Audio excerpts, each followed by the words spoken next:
Now, it looks like on the blue team we have mostly tanks. We It's have true. Garen, Alistair, Nasus, Singed, and Vladimir. Now, Vladimir not being a quote-unquote tank, or Nasus as well, but they're all very tanky champions. Vladimir being a super, super tanky champion, especially because of the fact that he's got tons of lifesteal, and he has his troll pool.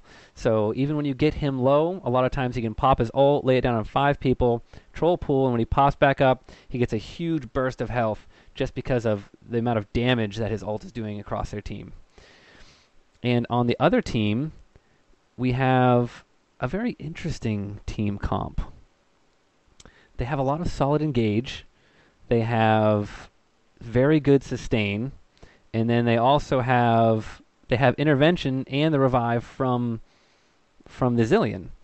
So it'll That's true. be really interesting to see how this plays out. There's no AD carry. Kale, she can be played as an AD carry. You can play her like really heavy AD items, but she's not technically one of the super powerful auto attackers because she needs to use one of her own abilities to actually have any range on her attacks. But who do you think has the advantage here?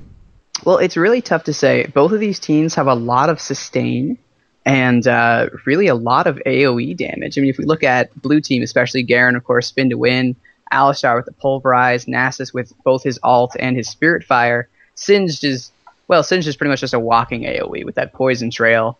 And then Vladimir, which is probably one of the most terrifying mages when it comes to AoE presence. I mean, his ult by itself, as you mentioned, his troll pool, almost every one of his abilities, of course, besides his Q, his transfusion, is an AoE spell that can hit multiple targets. And on the purple team, we've got Fiddlesticks the Crowstorm, we've got Hecarim with both his Q and his W and his ult, again, all AoE. Granted, Warwick doesn't have a lot of AoE presence, but he does have an AoE team buff, which kind of makes up for the lack of an actual AoE ability. And Kale, again, not actually having a solid AoE, but being able to splash the damage with that Righteous Fury. And Zillion, those time bombs. Oh, man. I think there's nothing more frustrating in this game than getting killed by a poorly positioned ally who has a time bomb on their head. Yeah, that's right. And the engage, if they're able to get if they're able to work together between the Onslaught of Shadows and the Crowstorm of Fiddlesticks, they are going to have a incredible engage. I mean, if you throw an intervention on Fiddlesticks and Hecarim goes in and fears the entire team, and Fiddlesticks just starts just decimating their health, and at the same time, he's probably a he, can put out his Dark Wind, silencing the whole team, keeping them in it for even longer, and then if the intervention goes down and he doesn't have a Zonias, he can still get revived, or if they focus Hecarim can get revived. I mean, there's really no person that they can focus and kill if the ultimates are up on that team. Very true. And especially since their initiates are all gap closers, which generally, especially against a team that's so tanky and with so much crowd control, generally that would be a very risky move. You know, for Warwick, for example, if he were to immediately latch onto somebody and try and suppress them in the wrong position, Singed could throw him, Nasus could wither him, Alistar could headbutt him, and then he would just be in a bad position overall. But with a little teamwork, like you said, Kale can either put intervention on him, Zillion can revive him, and the same, of course, goes for Fiddlesticks and Hecarim. These people who are going to be jumping headfirst into these potentially horrible situations can do so with a lot of impunity now, knowing that their support-style teammates can make it so there's little or no risk attached. Yeah, and there's actually a really good potential for MVP to come out of Alistar and Singed. If the headbutt and the toss are going to be very crucial if that Crowstorm comes in there. If they're able to get a really quick headbutt out or really toss them away from the team and slow them or just CC them and allow their team to get away before the silence comes, I mean, they can easily be the MVP of those fights. In the re-engage, it would be very scary from the other team because of their consistent CC that they have. Because the toss is going to be back up very quickly. The Alistair is a CC machine.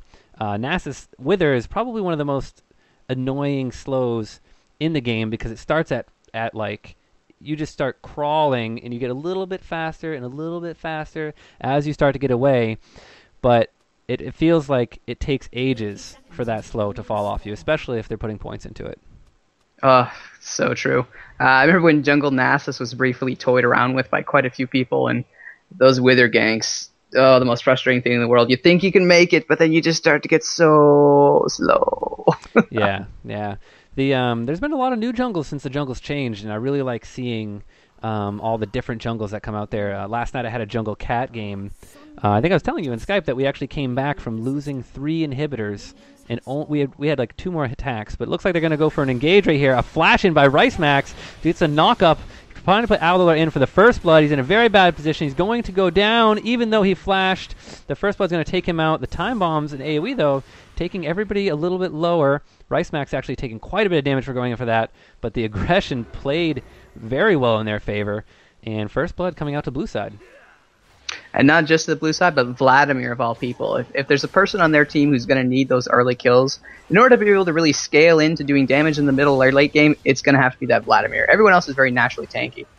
Speaking of which, we're seeing a lot more of these little bursts of harassing coming in from Garen and Alistar here, trying to jump in, do a little bit of damage, and get out of there. And because they do have so much natural sustain, it's going to be something that I think they're going to be able to keep up for quite a while. To balance that out, of course, Kale does have a heal, and Fiddlesticks can drain, and Hecarim can do a very similar drain. Uh-oh, looks like we're down a player right now. As a team fight breaks out, we do see a kill will be coming out. Oh, not quite. Garen is going to be able to get out of there thanks to the speed from his Q.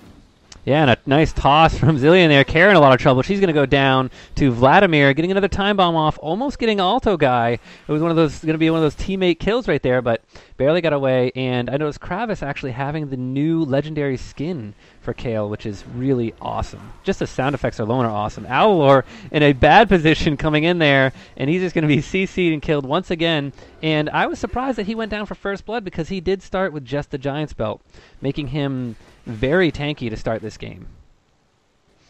That's true. I mean, a Giant's Belt, 400 health, makes you pretty resilient, and Warwick has a lot of natural sustain. Again, everybody in this team has a lot of natural sustain. I feel like it's going to be like the phrase repeated umpteen times today. I'm going to try and avoid it, but either way, that Hungering Strike heals for just so much.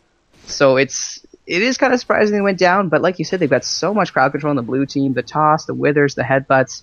It makes enough sense that if an improper initiation happens again like that the blue team will be able to punish them pretty severely. Yeah, there's a lot of poke coming out from Care. She does have the bombs going on people's heads, trying to whittle them down a bit, but Rice Max, his triumphant roar right now, I think it gets underestimated a lot in the ARAMs on how much it really heals an entire team. It's not a 1v1 or 2v2 in a bottom lane. It is a lot of healing, especially when you're talking, 70, 80 HP, but for each person on the team, you're talking 400 HP going across the team every time it's healed. And it looks like they want another engage here. Going to hit Alto guy, the toss onto Evader. He's going to pop the barrier. Not enough HP to get out of there, but it looks like they might trade the kill. Adler is going to be chasing here, and they're going to disengage again as Singe comes back to threaten with another toss. And that was a really good grab. They did trade actually Garen for the Hecarim right there. But the Darkwind doing a lot of damage with the silence, and it looks like they want to come in for one more kill here. They're actually fairly healthy, and they should get on top of this. But the troll pool for that time bomb. Oof. Avoiding those bombs, a really handy skill like that, especially if you can avoid things like Fizz's Shark. You can actually just blood pool right out of and leave a sad little fish behind. Yeah, Alor does not care. He's really just engaging every chance he gets. Shockling going to finally go down. Failbot Deploy actually flashing in to secure that kill. And Singe, being out of mana with a time bomb on, goes back in, pretty much committing suicide right there. Failbot Deploy trying to get a little bit of life drain off. But most of the time you see a Fiddlesticks maxing Dark Wind first, which he does have 3 points in it, 2 in his drain. He doesn't even have 1 point in his fear right now. And when you max Dark Wind in an ARAM, if there are no minions around, it is a very large amount of damage. Evader trying to jump in, do a little damage. Fenrir going to go down to a time bomb for sure. Oh, and Failed Ploy at level 6, getting a double kill with that Crow Storm in there.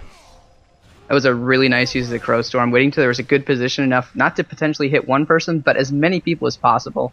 Obviously, common sense says that's what you want to do anyway, but in an ARAM it can be really tempting to just take out 1 or 2 people and then try and push down these towers.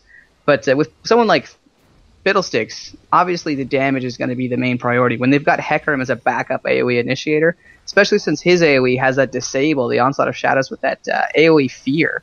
So I think we're going to see a lot more plays like that, and I can definitely see what you were saying earlier with Singed having to really rise to the occasion as a potential MVP and start using those tosses. Same with Alistar, using those headbutts to really save the whole blue team from a lot of damage.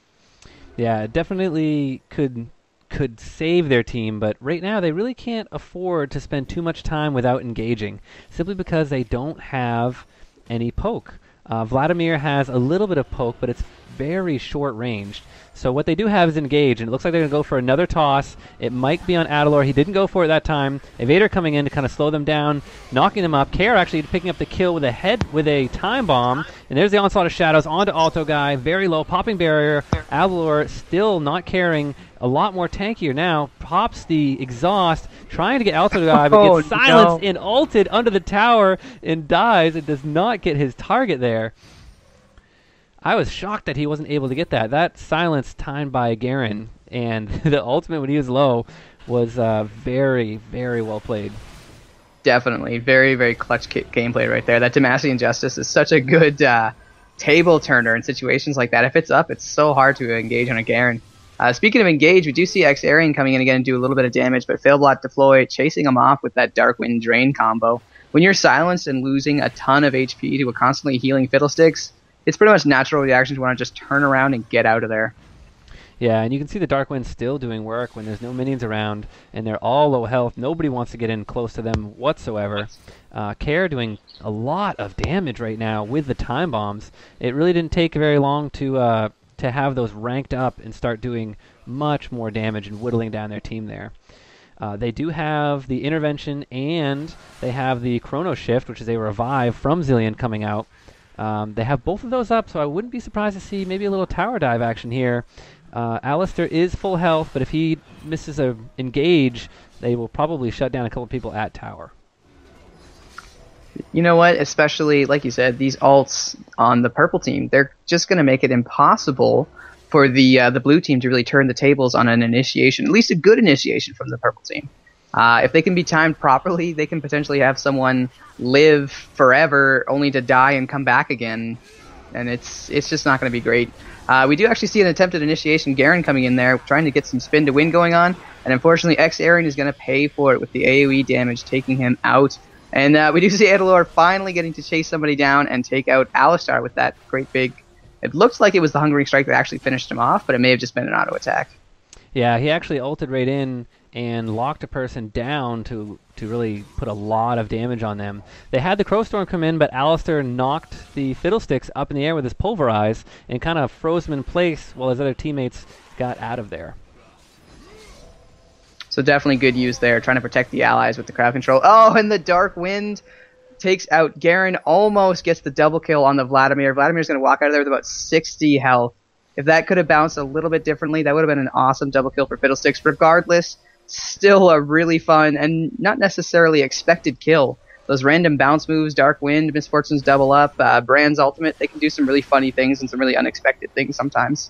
Yes, I've actually been the owner of a quadra kill from one Darkwind when people were sitting at their fountain trying not to fight as we were winning the game. And an engage coming in for Singed here, but he's getting really low, not a lot of follow-up. The Vlad ult coming down, pooling, invulnerability coming out onto the onslaught of shadows coming back. He still has barrier up as he runs away. He is very low health. He's going to get shut down here by the Alistair. Kair's going to go down as well, dropping a time bomb before she goes. Nass is trying to get a little bit of extra damage in there. Garen diving in for the Kale, and it looks like they're going to come out for the win here if they can't do something about this. Ooh, a good flash, but getting ulted, and then the counter ult coming out from the Warwick, locking down the Nasus for a kill. Actually gets a double kill. He got the kill on Garen as well from that last tower hit with his Sunfire Cape. Ooh, putting out an exhaust, Hungering Strike, chasing him down, getting a little more attack speed, but does not want to chase all the way to his tower. So it looks like he's just going to try to push these minions a little bit. Singed coming back in for a little bit of fun, trying to troll them a little bit. Vladimir coming to back him up, but Shockling not going to be able to catch up to the Warwick, who's just a little too fast. Wow, I mean, like, these fights, they're pretty much exactly what I expected to happen.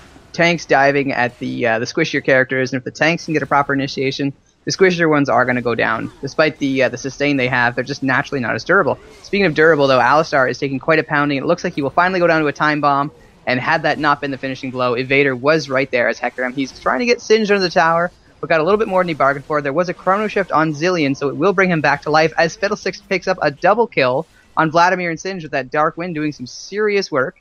And, of course, now back from the dead, Headless Hecarim is ready to join the fray again. They're going to go for this low-health Garen. Dark Wind stopping him from silencing. There's the Fear, and Zillion picking him up with another Time Bomb. Yeah, those time bomb kills are being very devastating for the blue team here. Fenero looking like he wants to try to push the minions back so they don't get this tower, but I don't think they're going to be able to defend this one. Should be an easy pickup. The first tower of the game going to red team. And Rice Max going in for some reason. Infinite Duress coming out, locking him down for the kill. Fenero picking up the counter kill onto that. And the ult coming out from Fiddlesticks. And it's only landing on the Cinch right now, who's getting very low, and he will die. The time bomb not picking up, though. This kill is going to go to Failbot Deploy on Fiddlesticks. It's crazy how fast Shockling loses HP as soon as he gets close to them. They're doing a very good job at focusing the highest damage dealer on the team right now. And Garen spinning in onto Failbot Deploy. He does have his barrier up. Vlad coming in with the ult. Onslaught of Shadows coming back, but he was in his pool. Does not get feared. Invulnerable. And he will go down. The double kill from Vladimir, getting out with a fair sliver of HP. 20 HP gets out of there. And then Garen and the rest of the team are going to clean up the Kayle. And a flash coming out from Alto Guy, trying to get Care. She might be in a lot of trouble here. Chrono Shift coming out, and he's going to fall back because he knows that he's not going to get the kill. Definitely not. At least not in time for it to matter. He would have had to go down to this turret himself. He does have some backup now, but we do see that Athlor is back to ready to join the fight. They're going to try and hold off this tower. I think they can probably do it. Right now, Shockling is very, very low, and as you said, he's the biggest damage dealer on the blue team. And if they could manage to take him out during the fight, the blue team, they would have a lot of crowd control, but no really ability to do anything with it, at least not at this point in time in the game. Another Dark Wind from the Fiddlesticks coming out with the Drain and Shockling. Shockling going very low, activating the Troll Pool to get out of there. Fiddlesticks is going to go down to Vladimir, and it looks like Alto Guy may drop to another Time Bomb again. The barrier is going to go off. Very, very low health. Adalor jumping in there with the ultimate. Unfortunately, paying for it with a lot of crowd control. A Kayle intervention coming in, prolonging her life, but not long enough. Shockling will escape out of there with very, very low health as a Time Bomb explodes on Evader. Yeah, the heal coming out. Singe trying to get a toss onto somebody, but was slowed from too long from Kayle. Really just focusing him to make sure he doesn't re-engage after that fight. And Shockling barely living once again. He's just barely getting through these engagements with a little bit of health, and he hasn't been healthy since he came back. As soon as he came back, they focused him down, and he was near death the entire time. But he is staying in, and he is doing a good amount of damage. He is putting that pool down. He did build, actually, Leandry's Torment, so every time he hits somebody, he's taking away that percent life, and Fiddlesticks, Hecarim, and the Warwick actually being fairly high in HP right now. Fiddlesticks going for that Rod of Ages first. There's the Onslaught of Shadows. It's only going to hit one member, and there's a toss and a headbutt. Evader's going to be in a lot of trouble here, but failed out deploy, coming in with the Crow Storm. A lot of damage coming out. The exhaust coming out. Shockling going down. Double kill for Fiddlesticks. Alto Guy in a lot of trouble. Time Bomb on his head. Alistair trying to help him out, but he is going to go down right here, and this is a triple kill coming out for the Fiddlesticks. And they're going to take this tower down very quickly with a full minion wave ready there. And they might be able to push for this inhibitor. They will have some people coming up to help defend it. The ultimates are down, except for the two AoE ultimates are down. But Intervention, Chrono Shift, and Infinite Duress are all up. So they can easily kill somebody who comes out. And there's the Infinite Duress right on Xarian. The Fear, the Silence, bouncing back once again for another Silence. And here comes Vladimir trying to put some damage out. There's the Chrono Shift. He's very low. He does pool. Going to hit by that last Time Bomb. And not going to be able to get out alive. This Failbot deploy is doing anything but failing at this point in time. Just racking up the kills. 12-3-14 right now. More than double the amount of kills of the next person on his team. Right now we do see Alistair trying to go for an initiate here. I think they're just trying to push back, get some breathing room off their inhibitor. But unfortunately, they are just getting whittled down with all this harass, all this damage. There goes Alistair, dropping the kill, going to Hecarim, actually. Nass is picking up a counter kill on Warwick. Xarian in a little bit of trouble right now. Kayle plucking away with that Righteous Fury right now. And there's Garen trying to make a move, trying to pick up the very, very low health Evader. Dark Wind harassing him back to lane. He's going to get out of there with a very, very low slither of health. He's got to be so frustrated. He's got these low health champions right now, and his ult is on cooldown. Ooh, and a good speed up from Care there, getting Fiddle back to safety. at the tower. Maybe he can get another drain. The clarity coming out. Everybody popping back up. Nearly full mana except for the Zillion. And I think they're going to be able to clear this wave and defend this turret. Another problem with blue team is they don't have any range except for Vladimir. So they don't have any poke on the turret whatsoever. Singe sitting there. Infinite Rest coming out on Shockling. Singe being able to toss him. And Hecarim diving in to hopefully help for a kill. Vlad picking him up. Alto Guy getting low to bombs. And it looks like they're going to be fighting there. Care going to be invulnerable for just a few seconds, but going to die directly after that. Shockling going down. And it looks like Alto Guy is going to pick up this last kill onto Adalor if he can live through it. And he does. Nasus actually getting that kill. The Wither coming down into Kravis, going very slow. Rice Max going to get the headbutt. He's going to get the pulverize here, and Kravis is going to go down. And hopefully they can put some damage in and get a first tower for blue team at over 16 minutes. It'll be about 16:30 by the time they get this tower down. Now, blue team, they're doing a really good job of pushing the red team back right now. Do you think they have the ability to take back the game? They're very behind. They've lost both turrets. They've got an exposed inhibitor. And it just seems like the blue team's damage is ramping, or sorry, the purple team's damage is just ramping up exponentially, whereas the blue team is just getting tankier and tankier. Do you think it'll come to the point where they'll be able to defend, or will the red team just overthrow them?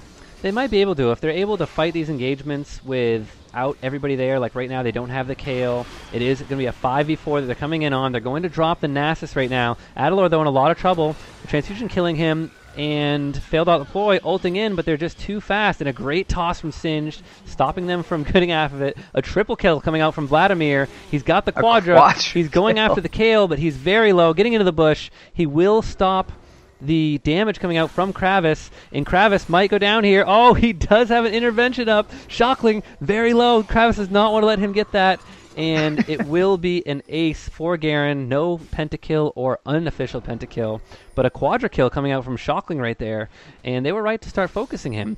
But what happened with that engagement is they came in one by one. They weren't all four there, or all five there, ready for it. Infinite Duress on Shockling. Ooh, a great fear by Hecarim coming in there with the Onslaught of Shadows. And it looks like they're going to turn this for a 2-for-0 trade. They're going to pick up Singed as well. And now they're chasing down Garen, who's also very low. He will flash. He is running fairly fast, but Warwick is also running very fast with his... I don't remember the name of that ability. Hunter's Call? Does that sound right? For the passive that makes him run quicker, yes. There's Blood Scent. Blood Scent, yes. And Evader now teeing off with Fenrir, who's popped his ultimate, and the amount of lifesteal you get from that ultimate when you're standing in champions is very good. But it looks like they're changing their focus to Alto Guy, who's going to drop to the Warwick. But it looks like Failbot Deploy was doing the majority of damage and CC to him right there. Well, if a Fiddlesticks is good for anything, it's an absurd amount of crowd control, especially onto a isolated single target like that. Actually, a big initiate coming out from the blue team, just looking to hurt some red team members. Adalor may be going down here, but not before Shockling, unfortunately, drops this time to Kale. We're seeing everyone very, very low health in the red team right now. Chrono Shift being used. Care is going to be able to take out Nasus. Rice Max trying to get out of here, but he's been marked by the 100%. He will go down to Evader, who actually takes a few turret hits. Now X-Arian is in a very unfortunate position. He's been isolated completely from his turret, from his whole base, I should say, and now he's got a sped-up Hecarim running after him. He's desperately trying to pick up these health relics. Oh, Maybe look to do a little bit of damage, but he's going to drop. He actually tossed Evader into the health relic before he picked it up and wasn't able to get that health relic. It wasn't a bad idea for Singe to do that because he was pulling all the minions with him, buying time for the revives coming out. But the mistake of blue team there was focusing that Warwick. Ooh, Shockling chunking Care right there and getting the best of that trade easily. Infinite Duress coming out from Adalor. They're going to jump on a Shockling. He's going to get CC'd to death. An Alto Guy not tanky enough to take 4 members on right there. Alistair going to slow them down with the headbutt and the pulverize, and now they're going to try to defend at their turrets here. They really need to stop focusing Adalor. They do. Adalor got the intervention and the chrono shift in that last fight, and they didn't even kill him. He came back with full health after both ultimates. See, and they're using so much crowd control on Shockling that the blue team should be able to capitulate on one of these fights if they can get their positioning down properly. But I'm sure you noticed, but during the suppress, Shockling was actually feared. But the fear, of course, won't take action if you're already suppressed because, well, you can't do anything to begin with. So they're actually overusing their CC. If blue team can kind of jump on that, they might be able to come back from this.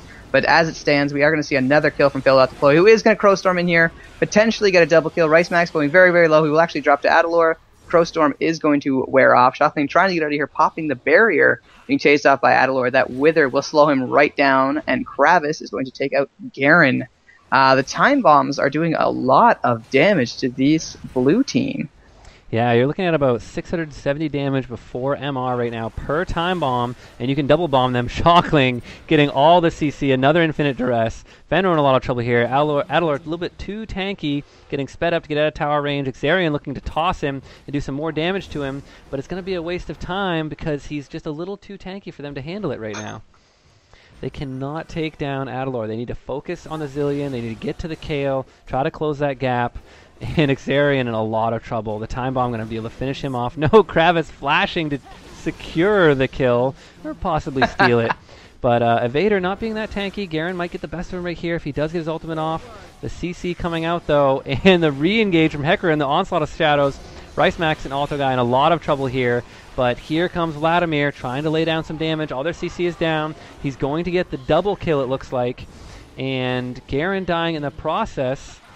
Fail Blot does have the Zonius. He will stay up a little bit longer. Evader trying to put some damage on a Fenro. Finally, the Fiddlesticks is going to drop to Shockling, and they're going to come back and possibly pick up a couple kills here. Shockling, big damage coming out from the lifesteal as well. And just barely living. Karen, a lot of trouble here. Going to put the bomb on him. Another quadra kill coming out from Shockling. Oh. But he will die for it. He will. I was wondering if the transfusion was going to be able to heal enough to prevent the damage from the time bomb killing him, but unfortunately, if we look at Zillion's build, there's just way too much AP to have a chance of surviving that if you're at anything lower than probably about your third or your max health. 492 AP on the Zillion, which obviously is not something you see a lot in normal games. Zillion is usually not played too often. If he is, it's not AP mid. So right now he's doing about 750, close to 750 damage per time bomb. That's insane. Yeah, and I think Kara could have gotten out of there using the move speed boost that she has. Xarian dying here on the Singe. Hecarim just closing the gap with his Onslaught of Shadows, not landing on anybody. The chase is on for Fenro. Alto Guy and Rice Max within the team trying to do something. Fenro is going to pop his ultimate, get a little bit of HP back, and there comes the Crowstorm from Failed Out Deploy. But he's actually taking a lot of damage from this Nasus. Shockling trying to get out of there. Rice Max, the ultimate is down. A double kill for Hecarim, and the chase is on for Alto and Shockling, and they are going to get cleaned up. It will be the end of this game, and see if they can capitalize on Alto Guy here. He's trying to run away, but they just kind of stopped the chase on him. They decided to push the minions instead. They're going to grab this last tower and try to end the game. Oh, a toss into the fountain from Xarian, showing what he can do, but not very tanky for a Singed. He has a lot of AP and is just not tanky enough to stand anywhere within their team right now.